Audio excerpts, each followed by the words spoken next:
Hi guys, welcome back to my channel. I'm back with another recap of Bad Boys Texas, episode 5, Paid in Full. So, if y'all been keeping up with the Bad Boys, y'all will know a lot of drama has been ensuing.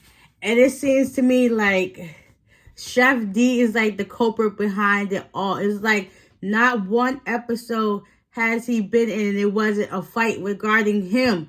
Like he's starting to be the the common denominator. Like at this point, let it go. And from the clip for next week's season, guess who's at it again? Chef D and somebody else, the new person that they supposed to be bringing in. But let's get into this episode. Okay, let's unpack it all. Okay, so y'all already know. Here we go again. Chef D and Raz got into it on the bus.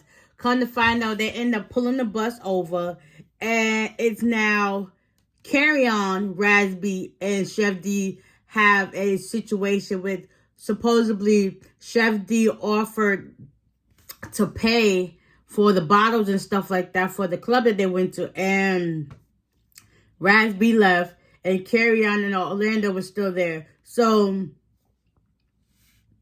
Chef D in Orlando put, I guess, $600 towards the bill, and supposedly Prince, Carry On, and Raz B didn't pay. So after Chef D threw the burger at Raz B, everybody ended up getting off the bus, and the bus was stopped. And you got Carry On behind Raz B, and they're walking off to go to get another car.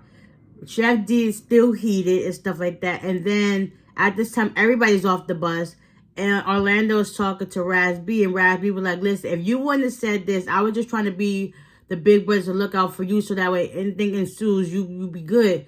But, Orlando said what he said, and Raz B was like, I'm not mad at you. It's just the principle of the situation. So he walks off, and everybody else is still in shock, and it's just like, it's crazy.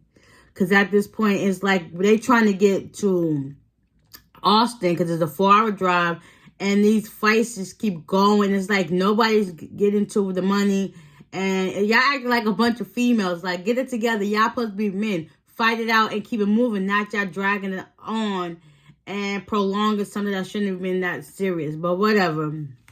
They're outside fighting. Now Chef D wants to fight Carry On. Carry On is not trying to have it and stuff like that. And then you got Jonathan, Rel, Lou, and everybody else on the other side. And they just looking like, dang, this is not what we signed up for. So, fast forward. Come to find out, when they finally got time for them to get back on the Sprinter, Jonathan find out his truck got messed up due to the, I guess, whoever was driving his car. I think one of the producers. And there was like rocky winds or whatever outside. And his truck ended up flying into a ditch by a car that ended up cutting him off. So he's tight behind that.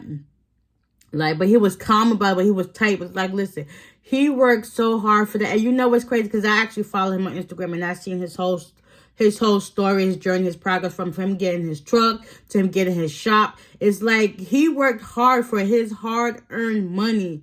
And I be seeing the clients he got. He got a high-end clientele, so you already know he been putting in that work to get that money to get his truck, so that way he can do what he got to do when he's like on the road. If he want to get up and go mobile, he got it, and he's good. And the fact that his truck is totaled, it is beyond me. And it's crazy that he was like so calm about it, but on the inside, I know he's fuming. He was like, not my baby, my hard-earned cash down the drain. But he's like, he's not going to let the past dwell on him. He's going to let God take over. And, God's going to bless him 10 times over. And that's just what it is, okay? So, eventually, everybody got on the bus. Lou, Rel, D, and Jonathan, they had to go to Dallas because they had, Rel and Jonathan had a booking.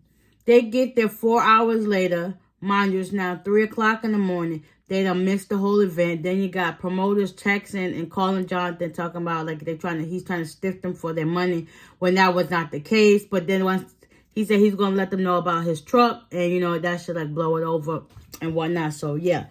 That was, like, a waste of a 4-hour drive for nothing. And Chef D, I don't even know why you rode with them. You was, like, the culprit behind it all. Like, bro, make it make sense. Mind you, the other boys made it to the house. Wait, before they make it to the house, Ara and Orlando get into it. And Ara, you know, Ara got to have his 2 cents put into something. That ensues to a back and forth confrontation. And Orlando was like, I said what I said. I said what I said. He was like, listen, I'm just doing it because I want to look out for you. And, you know, you a B-ass nigga and all this other stuff. And it's just like crazy. Eventually, Orlando went and sat down for a few minutes. And everybody thought it was good. Next thing you know, you see him stole on Ara. And it's just like, what the heck happened? But whatever. They got through that. They end up making it to the house. Everybody choose their rooms. The house is not as extravagant as it was back in Houston. But, you know, everybody picked their rooms. Orlando got a master suite. Everybody else got their room. But Ara ended up getting a twin-size bunk bedroom. But he's cool with that. He don't care. Who else? Who else? Prince got his space. Mo City, and I think the rest of them, they went over to the other house because there's 2 houses. I guess they ain't walking distance from each other. So they went to pick out their rooms or whatever. Next you know, it's now the next morning, and Jonathan decided to stay back in Dallas so he can work on his truck and get that stuff situated. Rel,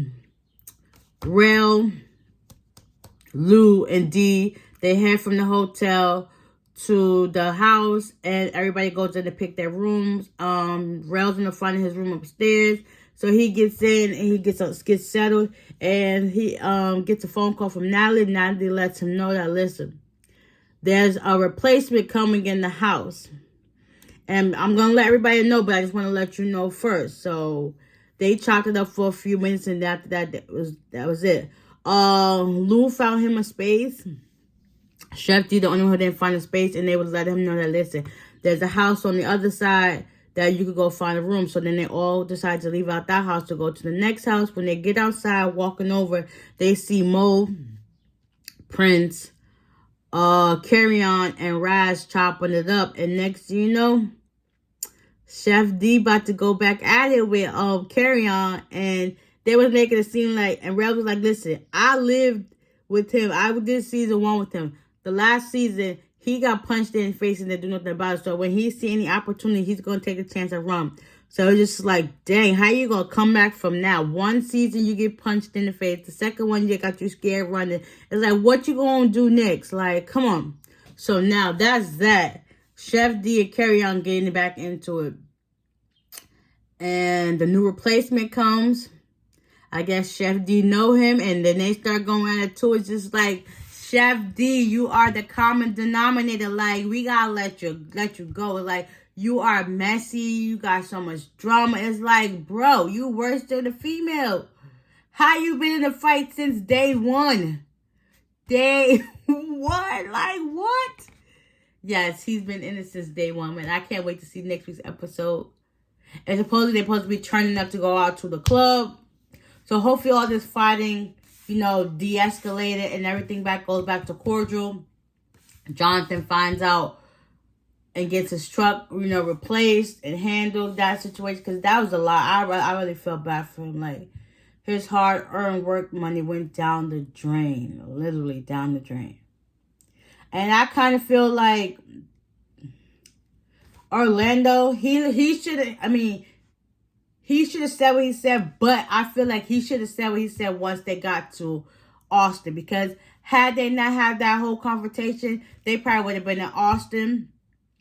Jonathan and them would have did their show. They would have got their money. Everything probably would have been a little bit better. And it probably wouldn't have been his truck got wrecked. Like, some things are how you put it, wrong time, right place, wrong time. Yes, like, you could have said what you had to say, but on that bus, that was not the right move to go with, you know, saying what happened, whatever. So, yeah. Eventually, down the line, Prince They talk about how he's a little too prissy for his image, but whatever the case may be, he ended up paying Chef D his money, and that was that. And yeah, this whole episode was crazy, but I'm glad they got through it. So I hope you guys enjoyed this recap of episode 5, Paid in Full. Hopefully Chef D gets his money. If not, we'll see how that goes. But in other words, I'll see you at the next one. Bye.